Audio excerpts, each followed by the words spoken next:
So dear students, we have gathered here to discuss about the interim budget of 2019-20, which is also called as vote on account. And why it is called as vote on account?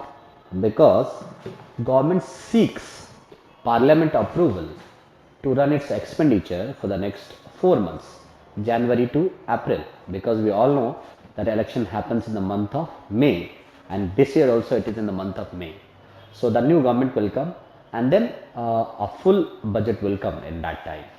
But at present, government presented a vote on account called as the interim budget. That means seeks approval of its expenditure for the 4 months, January to April. Now, but we all see that in the budget there are several provisions, and in this interim budget also there are several announcements also, although slightly away from the original definition of the interim budget, which means that the full budget cannot be presented, but generally we are nowadays witnessing a kind of full budget, and where the government also shows its vision and also shows the various programs and also does the tax reforms and all those, and some changes in those tax slabs or tax rates and all those we generally witness also. So what we witnessed this year, to understand this, I am dividing the entire budget in receipts and expenditures first. So can you look at this? If we are talking about the budget, we talk about, if you are talking about the budget, you see that article 112, it is written annual financial statement. It's not budget but written annual financial statement. When we divide this, so we will divide it into receipts and expenditures. So I am doing the same. I am dividing it into receipts and expenditures.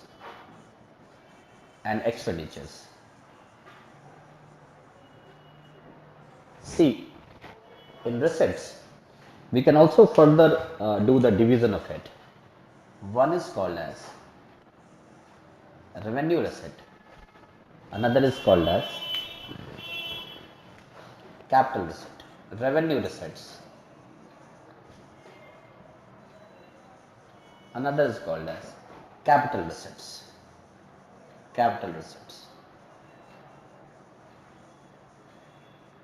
This can also be divided into revenue expenditure and capital expenditure. Revenue expenditure and capital expenditure. When we divide it further, then we get that we have tax revenue and non-tax revenue. We have tax revenue and non-tax revenue.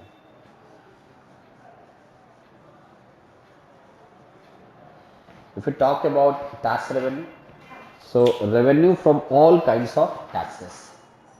Revenue from all kinds of taxes.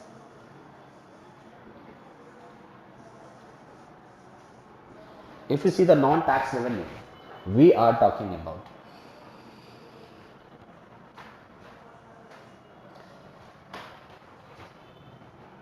fees, then fines, then dividend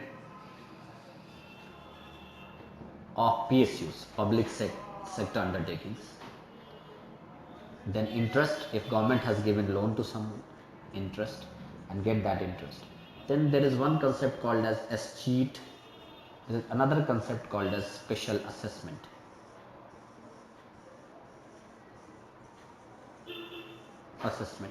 So we have, if you see the capital receipts, then the parts are recovery of loans,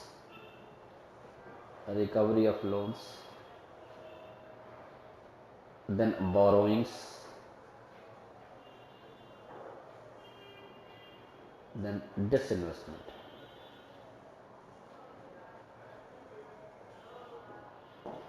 disinvestments.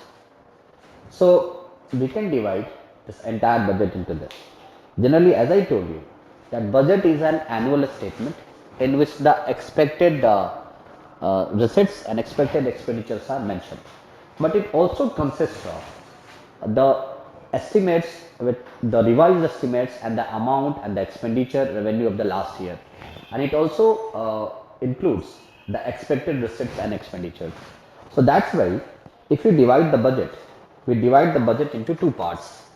If you are doing like this budget, so we'll divide into two parts as per the speech delivered by the finance minister.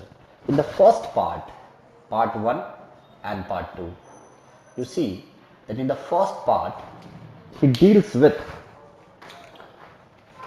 economic survey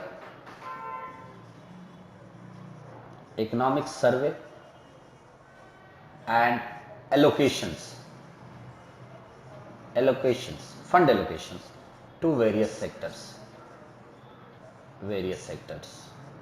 And the second part, if you see the part 2, it talks about the tax revisions and other fiscal provisions.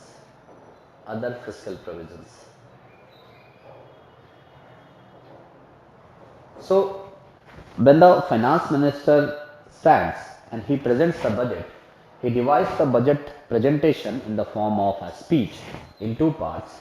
One puts first economic survey and also does the various allocations for various sectors. You can say the agriculture, you can say the industry, you can say the health sector, you can say the women empowerment, you can say the infrastructure. So that comes into the first part.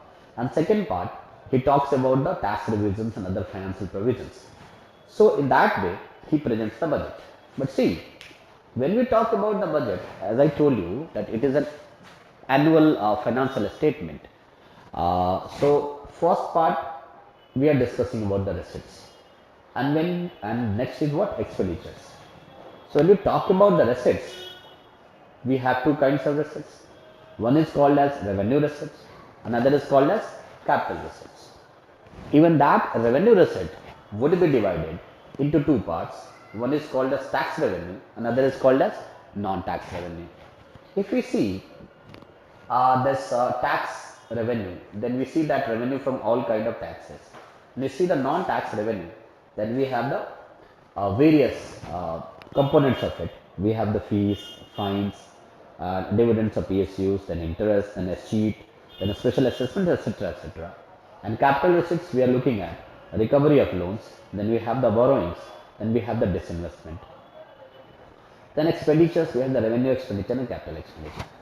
So before going into the detail of all those, first I am clarifying that why it is called as revenue receipt, why called as capital receipt, why it is called as revenue expenditure, why it is called as capital expenditure. You see that when we talk about the revenue receipts, so they are not obtained through selling of public assets, it's government assets, and they do not create liability to the government.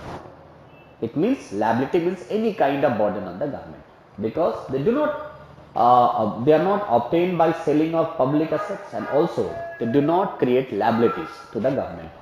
See, tax cannot create any liability, these cannot create any liability on the government, and they are not obtained through selling of assets.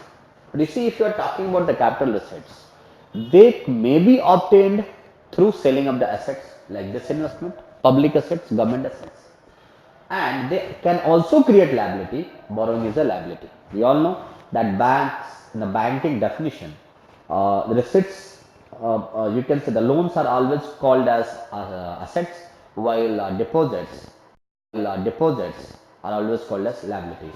The same way, if the borrowings government is taking, it is a liability. Why? Because government has to add something in it and then return it back to the people.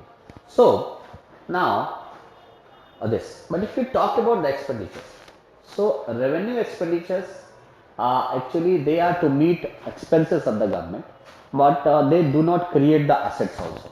They do not create the public assets like interest payments, like salary, like pension, like subsidies. So they do not create the public asset, but they create the public asset like construction of metro, national highways and others, these are the part of capital expenditure. See, when we sum up all those, so in this way we generally get the entire budget proposals. Now, definition. Now we come to the one by one. If you divide this tax, then in tax, I can divide the tax into different parts. One is called as direct tax, another is called as indirect tax. You see the taxation I am discussing. Taxation. One is called as direct tax, another is called as indirect tax. Indirect tax. Direct tax is paid by the same person on whom it is levied. If the person cannot transfer it to someone else, which means it is non-transferable in nature. If you are talking about the indirect tax, we are talking about that tax which is imposed on item or some person but paid by someone else, which means it is transferable in nature. That's why GST imposed on the item but paid by the person, it is called as indirect tax, because directly it is not on us, it is on the item. If you consume the item, then we have to pay the tax. So imposed on this and then us. So it is coming indirectly to us. But direct means income tax, I have to pay. I cannot transfer it to someone else. It is directly imposed on me, directly levied on me. So paid by the same person on which it is levied, imposed on one while paid by another. So indirect tax. Now the thing is that if we discuss this entire, then I will also separately discuss budget proposals about the direct tax. Government has done some changes in it, but I will go for these definitions. Then I will come to the government tax proposals. Now, you see that non-tax revenues. We study in the government schools or government colleges. We pay the fee collection by the government. We do not wear helmet, do not wear seat belts. We pay the money to the government, fines. Dividends of public sector like ONGC, like SBI, when they earn profit, they are the government entity. So they transfer, like RBI also. So they transfer a part of their profit to the government, called as what? Dividend. If government has given loan to Bangladesh or Bhutan in somewhere, so government will get some interest from it. So that interest is also a part of revenue, but not in form of tax, called as non-tax revenue. Escheat means if there is a death of a owner of a place and the legal hire of that place is a minor. So what happens in that case? That government will take control of that property, and moment the person will get the age of 18 years, property would be handed over to him. But for that period, for the caretaking work, government will charge some money. That money is called as escheat. If we talk about the special assessment, suppose government has done some developmental activities in this area, like metro. Earlier the area was less populated because of the lack of communication routes and all. But what happened, that government has connected this area through metro. Because of this, the property of this area, the property rates of this area has gone up. So government will demand some money for the sake of development of that area, like sewer, sewer treatment, or like public parks, or like better roads and all those. So government demands some money for the developmental activities, and that money is called as a special assessment charge. So these are also money goes to the government, but this is a non-tax revenue. So we cannot say that whatever money goes to the government, it is only in the form of taxes. There are some other things also. Apart from that, there are some other receipts also to the government. A government has given a loan to Bangladesh, Bhutan, or some other nation. Then when that loan would be recovered, recovery of loans, part of capital receipts. Generally, we know that capital is a huge amount. It is always we have a capital, huge. Generally a part of this. If you borrow money from somewhere, that is also capital receipts.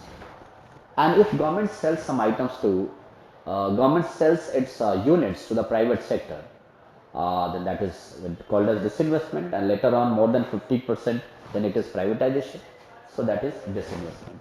So these are also the receipts, the entire receipts of the government. Now, Before that, I am discussing some of the deficits of the budget with you, and what are those deficits which we need to understand. So in the budget, I am discussing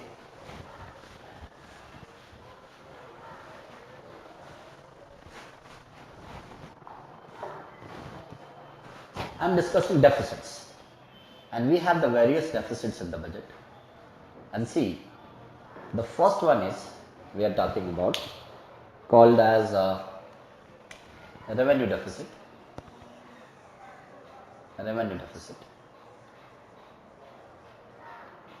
It is revenue receipts. It is equal to revenue receipts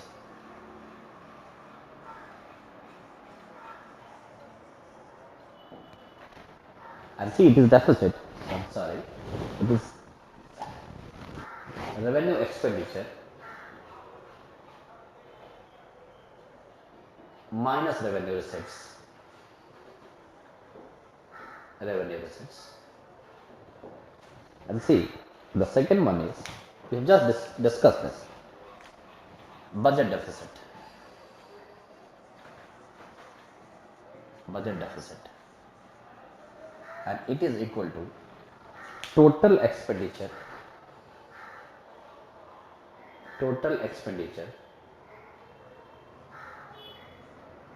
minus total receipts.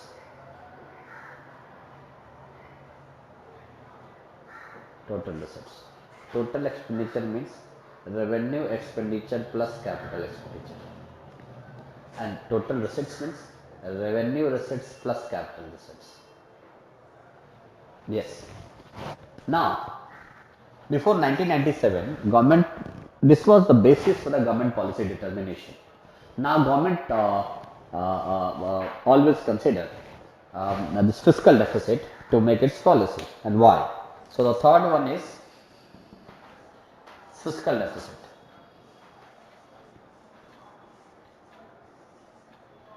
And this is also equal to total expenditure minus total receipts. Total expenditure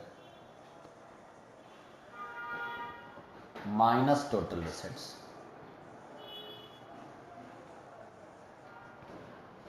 And it is equal to revenue expenditure plus revenue receipts minus, revenue expenditure plus capital expenditure minus revenue receipt plus capital receipt except borrowings. Except borrowings. Capital receipts except borrowings. Why? Because we are talking about a deficit of a nation. And see, in a deficit of a nation, there cannot be the borrowings, because this is expenditure. You can consider here that total receipt is income. So expenditure minus income. So only the income is considered, not the borrowing. And here total receipts we are talking about. So borrowing is also part of it. That is the basic difference between the budget deficit and revenue deficit. So on the basis of recommendation of Sukhmoy Chakravarti committee, what we did in 1997, we scrapped the budget deficit concept and we converted into the fiscal deficit regime, which means in the policy formulation, government always considers the fiscal deficit at present. So this is because this shows the expenditure and income.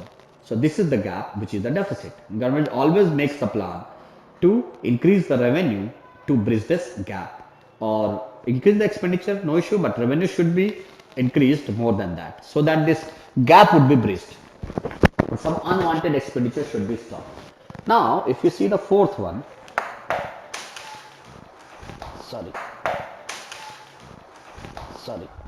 then this fourth one is called as primary deficit. It is called as primary deficit.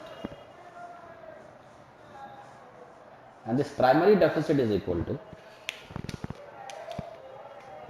fiscal deficit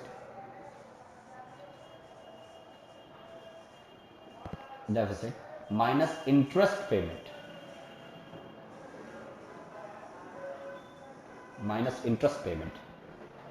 So suppose government expenditure is this and revenue is this. Suppose 100 billion US dollar is the expenditure and the revenue is 80 billion US dollar. So there is a gap of 20 billion US dollar. So that is fiscal deficit.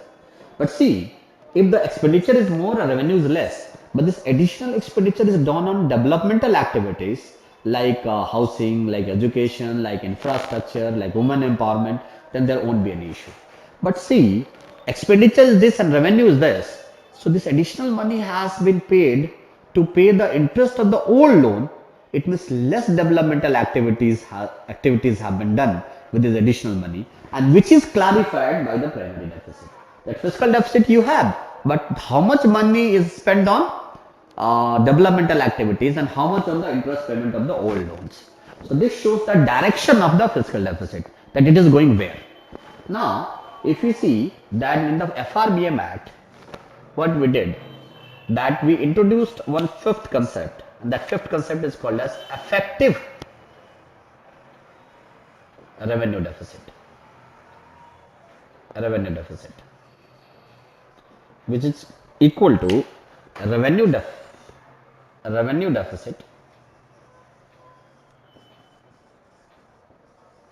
minus grants given to states. Grants given to states. Okay. So in 1997, this budget deficit was replaced by primary deficit, and now there is a strong demand that this fiscal deficit would also be replaced with PSBR. PSBR, public sector borrowing requirements. And what does this mean? This means like fiscal deficit of the central government, fiscal deficit of government of India, plus fiscal deficit of states, plus independent borrowings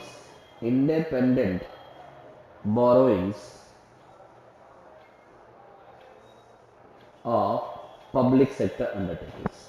Now go for it. Replace this fiscal deficit with the help of PSBR. There is a strong demand of it. Let's see that when that would be replaced.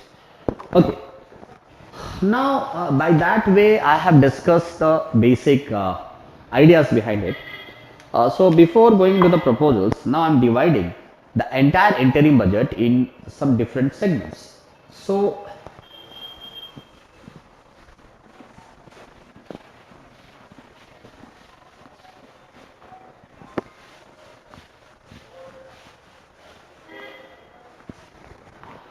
if you see, then I am talking about this interim budget.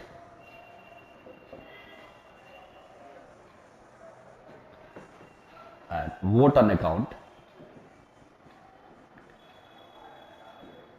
and if you see the proposals,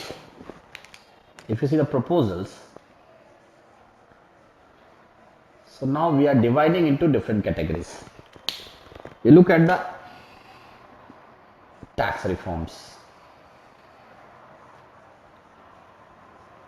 Okay, you look at the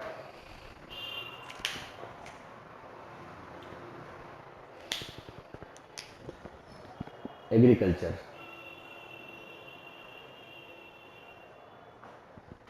You look at the unorganized sector.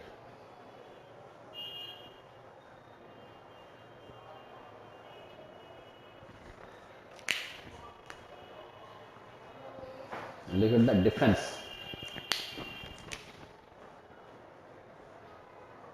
Defense sector.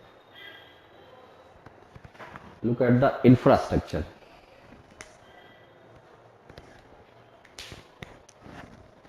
Infrastructure.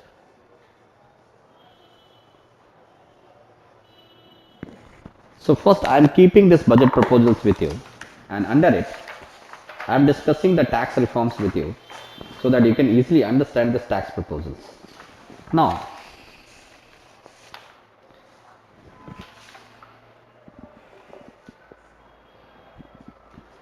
first, if you see the tax proposals of this year budget, then what we are witnessing that See, if you are talking about the old and now we are talking about the new. Old means up to 2.5 lakh there was no tax. More than 2.5 lakh to 5 lakh there was a tax of 5%. More than 5 lakh to 10 lakh tax of 20%, and more than 10 lakh and more it was 30%. Then 50 lakh to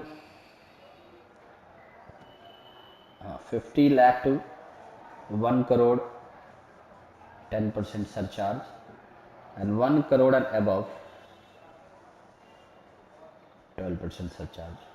Okay, so this is surcharge. Oh, leave the surcharge. Surcharge, so okay, we will only discuss. But this is the normal. Now, what we are getting in the new one, and we are getting in the new one, what we are listening, and that it is written that 5 lakh nil. Acha, I am writing old one. 5 lakh to 10 lakh 20%, and 10 lakh and more than 10 lakh it is 30%, and then 50 to 1 crore there is 10% surcharge, and 1 crore above 15% surcharge. Okay, the surcharge, so leave it. But actually you need to understand that it is also written that tax slab remains unchanged, which means the tax slab is same. And what this tax slab means, this 2.5 lakh earlier nil, so okay nil, but 2.5 lakh to 5 lakh is the old tax slab. Yes. So why it is written the tax slab is nil, not changed? If not changed, then how can you get the income up to 5 lakh without any tax? So I am clarifying. Under section 87A, under section 87A of the Income Tax Act 1961, in the last year budget, it was announced that income up to 5 lakh, there would be tax rebate of rupees 2500 rupees. Again I am telling, there would be a tax rebate for the income up to 5 lakh. If someone has income up to 5, not beyond that, up to 5 lakh, then there would be a tax rebate of 2500. Yes, income up to 5 lakh, which has been increased. Same 87A provisions increased that in the 2019-20 interim budget, and whoever has the income up to 5 lakh under section 87A of Income Tax Act 1961, this rebate has been increased up to 12,500. Only up to 5 lakh. It means if someone is earning beyond 5 lakh, then the old tax slabs would be followed. But it is, if his income is up to 5 lakh, like 4.5, 4.6, 4.8, 4.99 and up to 5 lakh, not beyond that, then certainly there won't be any tax. Why? Look at this. If someone had, in the old system, if someone had 5 lakh income, we all know 2.5 lakh was the tax exemption. Yes. What is the rest? 2.5 lakh. What is the 5% of 2.5 lakh? 12,500 rupees. So, tax is still 12,500 rupees from 2.5 lakh to 5 lakh. But the tax exemption increased, rebate increased from 2,500 to 12,500. So someone has the income up to 5 lakh, he has to pay tax 12,500, but that entire amount is rebated. So he will remain taxless. But if my income is 6 lakh, I have to pay 12,500 rupees. Then I have to also pay the rest. 1 lakh would come in this, so 1 lakh and 20% on it. It is what? 20,000 here and 12,500 there, the total tax liability is 32,500. So it's not a flat reduction. It's not my income would increase from 5 lakh, then I will get this 12,500 rebate. It is only those whose income up to 5. So it is a pure relief to the middle class family, and especially those middle class family whose income falls up to 5 or even less than that, not beyond that. So we need to clarify it. So it's only an extension of rebate provided under 87A. It's not like that flat 12,500 would be deducted. Now, yes, if even your investment is up to 6.5 lakh, still it can be taxless. If 5 lakh to okay tax rebate and 6.5 lakh further rebate,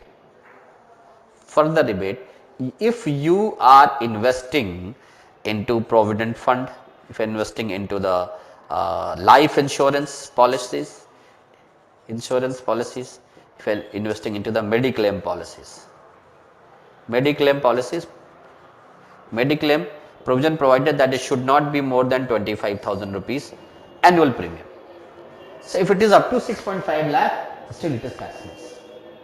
This relief is provided under section 80C of Income Tax Act 1961.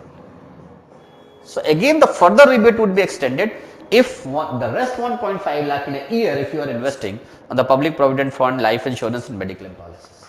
So now we need to understand in this way. Further, the thing is that, so this is the tax reform this year. Now government did one more thing in this entire tax, and that is that last year budget, if someone has under the MSMED Act, Micro, Small and Medium Enterprises Development Act 2006, an amendment in section 7, government changed the categorization of MSME sector. Micro sector, if turnover, earlier investment was the basis, now turnover is 5 crore, micro, turnover more than 5 to 75 crore, small, and medium, turnover more than 75 crore to 250 crore, it is medium. So if someone has the turnover, annual turnover 250 crore, then he will have to pay the tax, a corporate tax, 25% instead of 30%. So that reform government did, this government continued. Now if you see the further, then in the tax proposal, it has also been given that if you capital gains tax, and if you are selling one house and you are getting money up to 2 crore rupees. So earlier with the selling of house you are getting money, so it will not be subjected to the capital gains tax if you are purchasing one house, but beyond one house the capital gains tax would be implemented. Now this one house purchasing would has been increased to 2 house purchasing. So if you are selling the old house and doing the investment up to 2 crore rupees for 2 houses, although once in a lifetime, then the capital gains tax would not be imposed on you, because this one. So now before that, this capital gains tax I need to clarify to you in the tax proposals.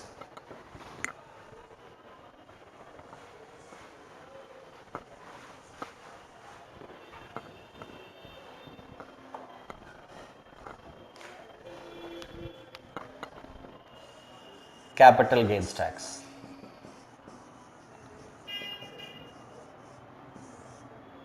Capital gains tax. See, on equity,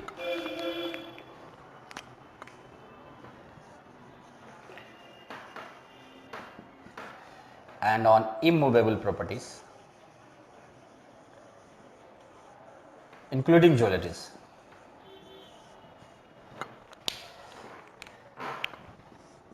less than 12 months, 12 months and 12 months and more, months and more. So less than 12 months, actually it is called a short term capital gains tax, around 15% imposed. Long term capital gains tax, last year government introduced 10% if you are purchasing equity for more than, for 1 lakh or more. investment, 1 lakh and more investment.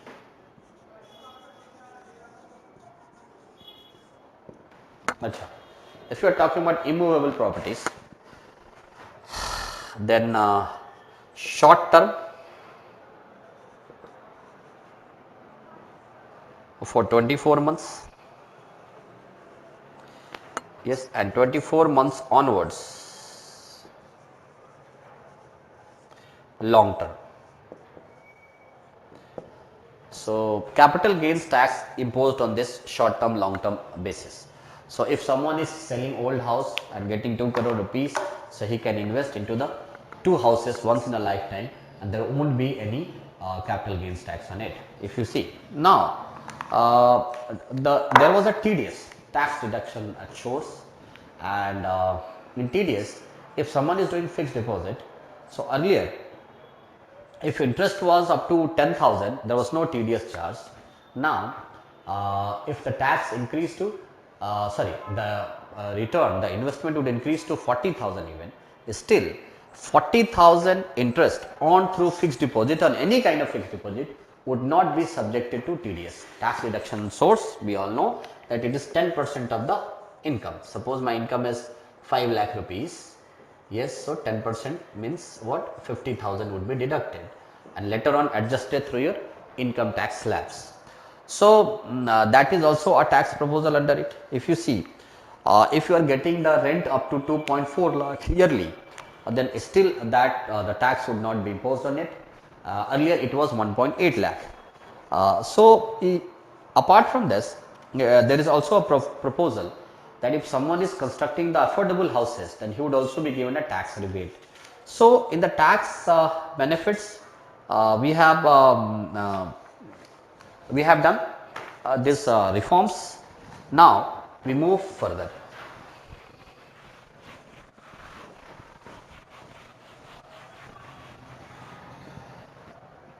For agriculture sector, government has proposed that if someone has 2 acre land, 2 acres of land, up to 2 acres of land, then 6,000 rupees would be given annually to him as a assistance. It is an assistance. Don't consider it as an income. Whatever you want to earn, you earn it. No issue at all.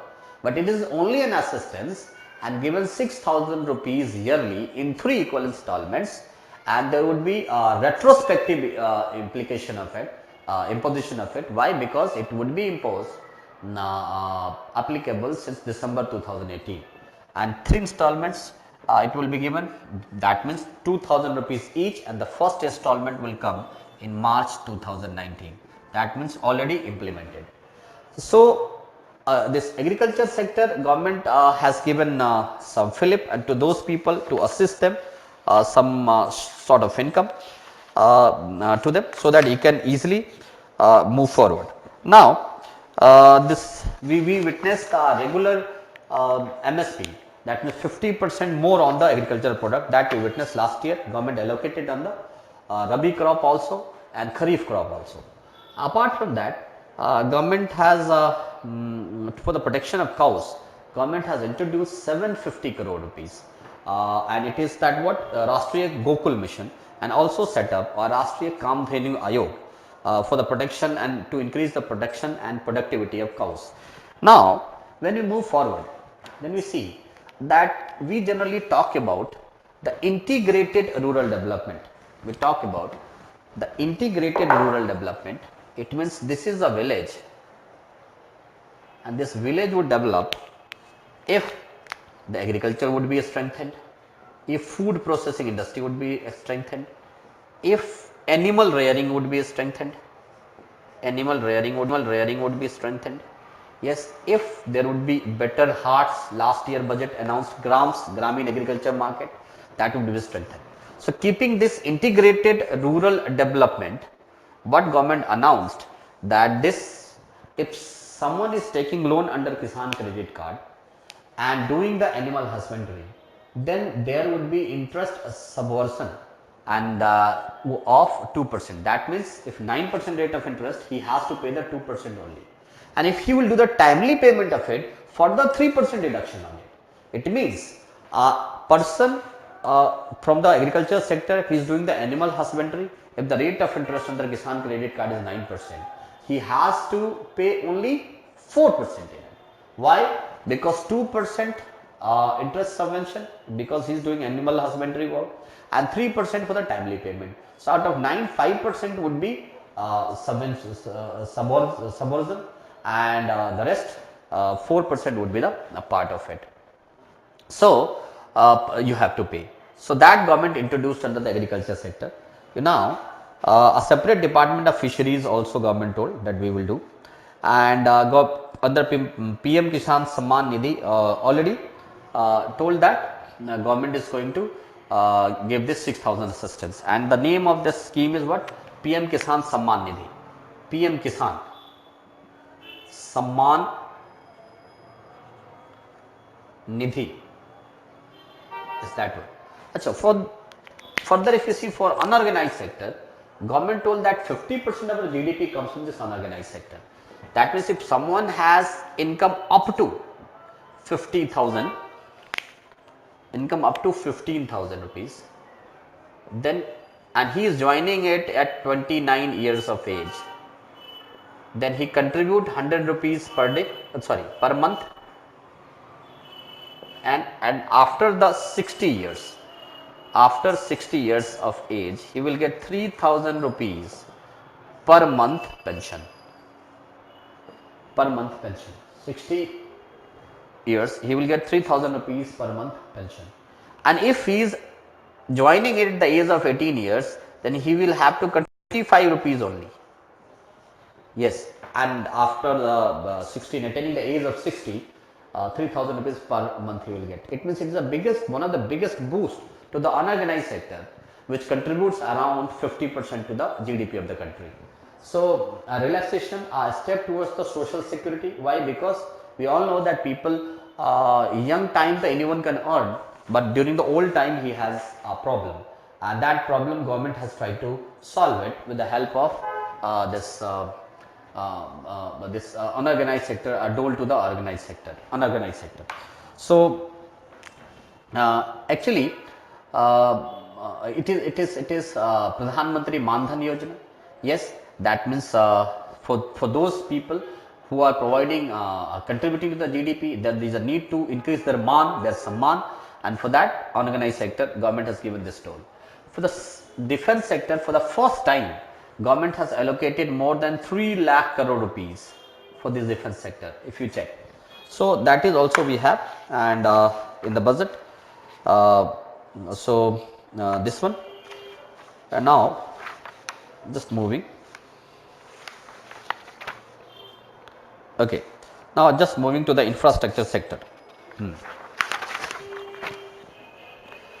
Government has emphasized that under Udan scheme, we have Ude Desh Ka Aam Nagarik. We have even given the facilities to those people also who could not afford to have a costly airfares, so they can also travel through the lesser price, and here the price cannot be, the fare cannot be more than 2,500 rupees.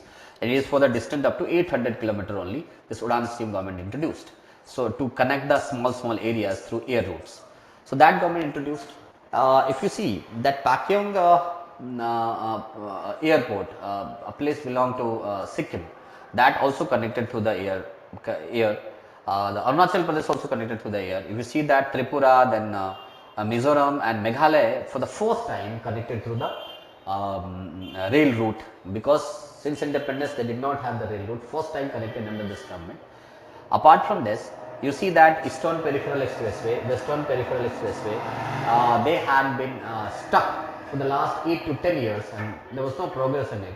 So these national highways completed under this government.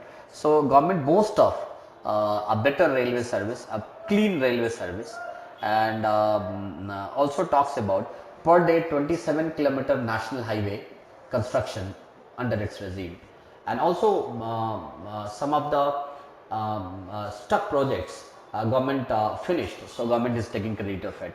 So you see that if you talk about this entire budget proposal, then we see that Government is also talking about that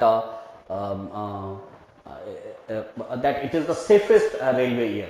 Why? Because yes, incidents were quite less. It's not about that there was no accidents, but accidents were quite less. So also considered it as a safest railway year. Now, when we sum up this entire budget, we cannot say that it is only an interim budget or vote on account. Certainly, it is a budget for the government vision also, because government in the initially government put 10 separate visions and told that in the next 5 years will become a $5 trillion US economy, at present 2.59 trillion US economy. In the next 8 years would become a $8 trillion US economy. So government vision, and for that you see that government set some different proposals to have that. And if I spell out, then I see that government vision is already there: physical and social infrastructure, then digital India, then pollution free nation with green mother earth, expanding rural industrialization, clean rivers with safe drinking water to all Indians, coastline and ocean waters, and water powering India's development and growth, space program with the name Gaganyaan, make India self-sufficient in food and organic farming, then healthy India with the help of Ayushman Bharat scheme. We all know that 5 lakh rupees someone can get the facilities, and earlier hospitalization, now diagnostic costs have also been included under it. Then minimum government and maximum governance. So government told that we are going to make it as a strong economy, we are going to make it as a 5 trillion US dollar economy in the next 5 years, or 8 trillion US dollar economy in the next 8 years. So see, through these schemes, government is striving for a better India, and also sets its vision. And certainly that we cannot say that vote on account or interim budget, because it's the full kind of full-fledged budget. So it might be some constitutional technicalities and something, but we can consider it budget for growth. We can consider it that some relaxation to the middle class. We can consider it some relaxation to the agriculture sector, some support to the agriculture sector. But see, this is support. We cannot consider it as an income. So support is given. We can consider it as support to the unorganized sector, because in their old days certainly they would have a more dignified life. Then also defense sector got one of the biggest allocation this year, and infrastructure a biggest boost, and that justifies the World Bank statement that India is the only country in the world which is doing great expenditures on the infrastructure sector. So with this brief introduction, I am concluding this budget discussion class, and for more details you can certainly come to join the class. Thank you at this EcoVision IAS. Thank you.